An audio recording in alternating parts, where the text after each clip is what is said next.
What's up? It's your boy SurferDolph, bro, and today we are reacting to another video by What Culture Wrestling 10 Best Wrestling Matches of 2017. I wasn't really into WWE in 2017. Like, I know major feuds like Brock Lesnar and AJ Styles in the Survivor Series match, SmackDown vs Raw, and Braun Strowman, the Shield versus Braun Strowman, Miz, and the Bars. I know those big matches. So let's see if there is anything I need to addi- additionally watch in 2017. This is start. Awesome. Of course it is. Look how much time we invest into it each and every week, so it must be doing something, right? And yeah. Sometimes it goes off the rails entirely, but Yes, hey, it that is. just means we can moan about it. We all love that, so it's all good. But let's ride this train of fun right into the station and chat about the best matches that did go down in 2017. Then get all giddy about the highlights we saw this calendar year. Because I tell you, there's been some true gold, and it's gold that makes me happy in the stomach, and I bet you feel that way too. Strap yourself in, folks. It's time to get positive. My name is Simon from What Culture, and this is the 10 best wrestling matches of 2017. Number 10, Keith Lee versus Donovan Dijak at PWG Battle of Los Angeles, Night 3. Lee versus Dijak, two men who are not small, decided on this night that they were going to throw expectations out the window and I wrestle don't the watch men's anything PWG except style match despite all odds. With WWE. an explosion of backflips and cartwheels, the 6'3", Any other 332 programs pound I Lee don't and the watch. 6'7", Like 270 sometimes I pound watch Dijak performed moves threaded with a New narrative of Japan, but one-upmanship they had that's no it. physical right to pull off. For a grasp of the size of these two men and the stage on which they wrestled, the ring broke with a simple Irish whip, and that only added to the madness we were seeing. This then built to some stunning moonsaults where it seemed like the ring could actually collapse entirely. Throwing the element of showmanship and body language, especially when Dijak kicked out of another ridiculous bomb from Lee that seemed to crush Keith's very soul, and this is something any wrestling fan has to go out their way to see. Otherworldly. Number 9, Tyler Bate versus Pete Dunne at NXT TakeOver Chicago. This incredible UK title match really could not have been executed any better. For many, was dubbed as the best WWE match of the entire year. Not a bad I way to did make an watch impact on a this. giant stage. Bate and Dunne went all out technical to begin with, almost to show those unfamiliar with it their state-of-the-art update on the British style that has captivated a nation before Dunne, who was outclassed and humiliated, suckered Bate outside because he wanted to escalate this match into a fight. You know, like a good heel does. All you really need to know is that at one point, Dunne reversed a standing shooting star press into a choke and then wasted no motion as he hammered Bate on the top of the head with wincing elbows. Part wrestling match, part brawl. This was just so easy to lose yourself in. The real icing on the cake was that the American crowd this evening broke out into a UK chant to show their approval, which was then followed by the always ridiculous Fight Forever, which no fan has ever thought through. You'd be well bored if you got to day 45 of a wrestling match. Drawing to a close at the 15-minute, 28-second mark, it wasn't even particularly long, but both Tyler and Dunne did what they had to do, and they left it all in the WWE ring that night. It's fantastic stuff. Number 8, Omega versus Naito at the NJPW G1 Climax Final. Aside from being a hard-hitting, brutal encounter, the final of the 2017 G1 Climax tournament also acted as Naito's absolution, underlining that New Japan really does know how to book angles.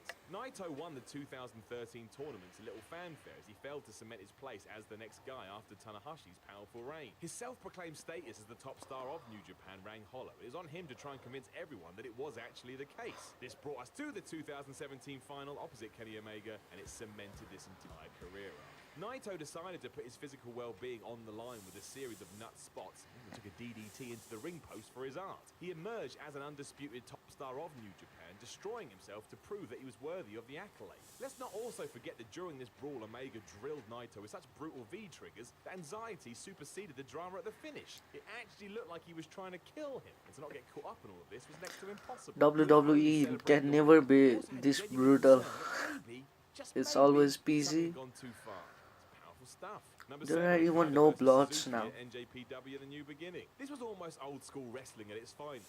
After inflicting a knee injury on Okada in a pre-match press conference, Suzuki targeted this weak limb throughout an epic 40-minute match. Nice, simple, and this was the whole point of the bout too. There wasn't that much insanity here. It was mostly a pure strategic wrestling match that elevated into classic territory through the magic of Okada's expert selling. Suzuki did his part too, of course, with his psychotic facial expression. It was also intense. You were more within your rights to think it was real. I mean, it wasn't. There were barely any cracks here. Even the comeback was breathtaking. Okada displayed tremendous athleticism to escape Suzuki's attacks and then crumpled to the mat in agony in order just to squeeze that last dramatic moment out. To see the champ somehow overcome all this to take the win was like giving birth to his Isn't his first child. finisher Rainmaker? Tanahashi versus I Naito think at it is. NJPW's G1 Climax Day 17. Once in awe of Tanahashi, Naito wrestled him in the first few minutes of this emotional war as if he could not give Naito two is shits twice, I about the guy. think. Yeah.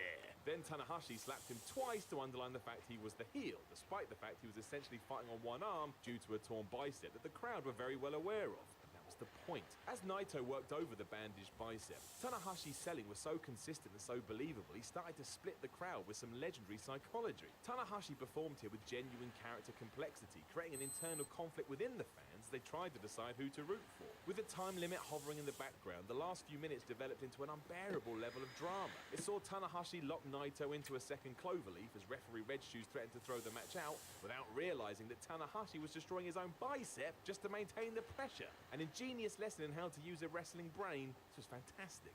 Number 5, Okada versus Shibata at NJPW Sakura Genesis. Finally, after years in the mid-card wilderness, Shibata was finally afforded the platform of a major IWGP heavyweight There are a lot of Brutal battle followed New as Japan Okada and wrestling Shibata legit tried to kill each other. It was wrestling designed to match. get both the former and the latter over. Okada couldn't contend with Shibata's forearm blows and kicks to the back, which took another step when Shibata no-sold the Rainmaker. What kind of monster was this? Unfortunately, there was a huge cloud put over the encounter, as this was when Shibata suffered a devastating hematoma from a headbutt that ended his career. But the intensity, storytelling, and sheer carnage shouldn't be overlooked either when we do remember 2017.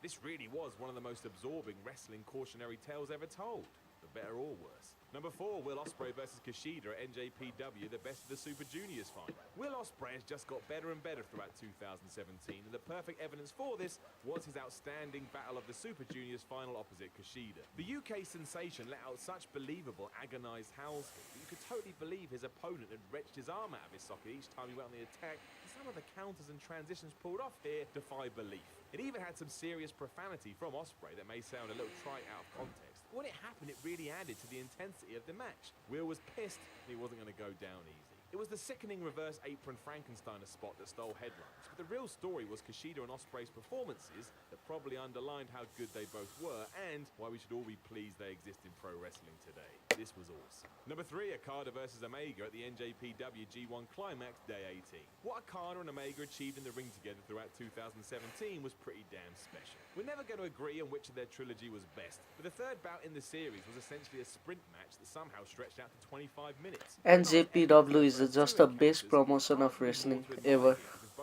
Now, in 2018, I think. What was lovely about it is that it followed on from the groundwork that had been laid in the prior 2 matches, which in turn created do-or-die stakes. On paper, it was everything they had gone through before, tied in with Okada's storyline neck injury, and a time limit was threatened to steal away the thunder. What's more, they still left space for a further fight down the line. As quickly as Omega had his hand raised, people were asking if the reason for his victory was due to Omega's struggles. Here's to round 4.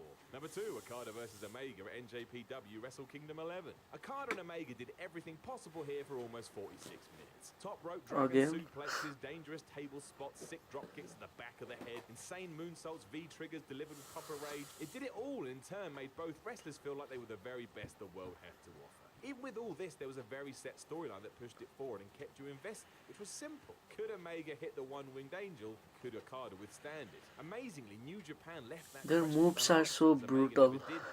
Like the heroes they are, they got as much from the space between the moves as from the moves themselves. All this is before we mention the cardio and stamina these two showed off here. I can't think of many other wrestlers that wouldn't have flopped to the floor almost dead before this was over. There was such high tension and drama here that fans were actually crying on this night as well. Now that may be a little bit too much, but still, it's a testament to what was achieved. Number 1, Okada versus Omega at NJPW Dominion. Was this the best wrestling match ever? There's no answer to that, but the facts in the conversation go to show what it meant to some people.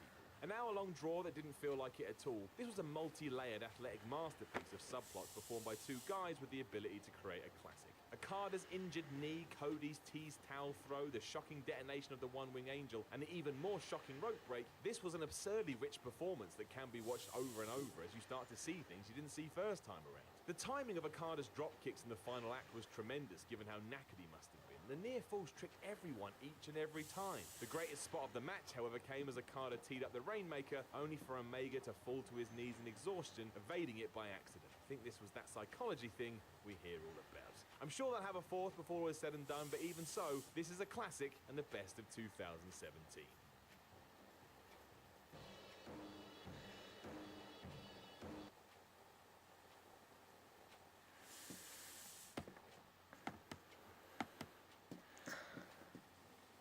So that's the video. I think I'm gonna watch the trilogy of the Okada versus Omega.